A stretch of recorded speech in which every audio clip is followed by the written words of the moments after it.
In this piece by John Bigonet named Rose, a man who has recently lost his wife finds in her hope chest something that brings him back to a sadder time and a more contemplative time. Rose by John Bigonet. It must have been, I think she said, 2 years after the kidnapping when your wife first came by. The voice on the phone sounded young. What was that, 83, 84? Kidnapping? Yeah, she told me all about it, how it was for the private detective you hired after the police gave up. You mean the picture? Right, the age progression. You could do it back then?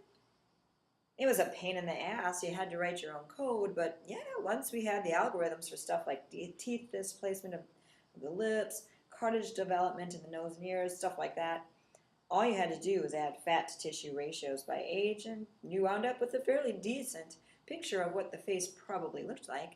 I mean, after you tried a couple different haircuts and cleaned up the image, the printers were a joke in those days.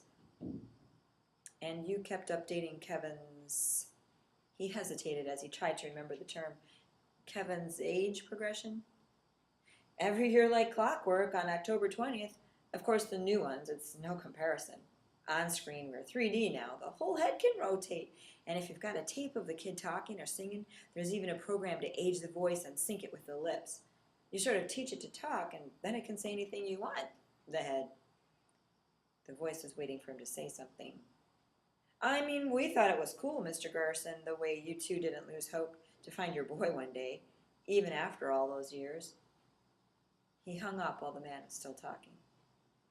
On the kitchen table, the photo album Emily used to bind the pictures, the age progressions, lay open to the one that had the logo and phone number of Crescent Compographics printed along its border. His son looked 15, maybe 16 in the picture. He had found the red album the night before, after his wife's funeral.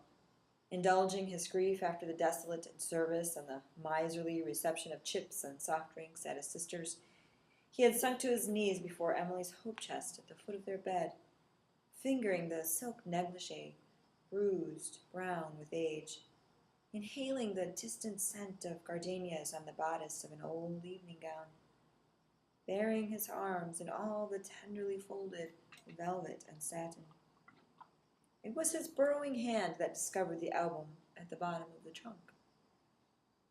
At first, he did not know who it was, the face growing younger and younger with each page.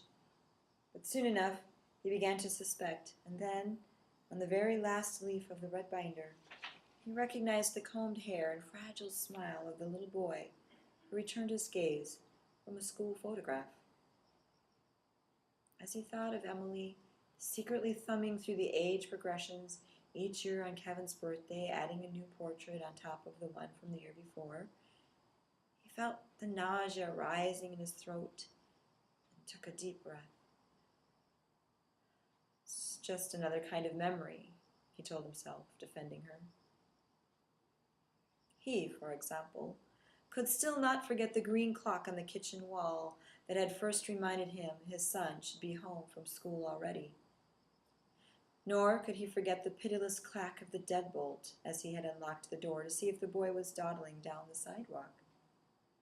And he would always remember stepping onto the front porch and catching, just at the periphery of his vision, the first glimpse of the pulsing red light, like a flower bobbing in and out of shadow. In fact, turning his head in that small moment of uncertainty, he took the light to be just that, a red rose tantalized by the afternoon's late sun, but already hatched with the low shadows of the molting elms that lined the street. And he remembered that as he turned toward the flashing light, lifting his eyes over the roses trellised along the fence, the hybrid blue girl that would not survive the season, twined among the thick canes and velvet blossoms of the Don Juan. And even as he started down the wooden steps toward the front gate, slowly, deliberately, as if the people running toward the house, shouting his name, had nothing to do with him, he continued to think, Rose, Rose, Rose.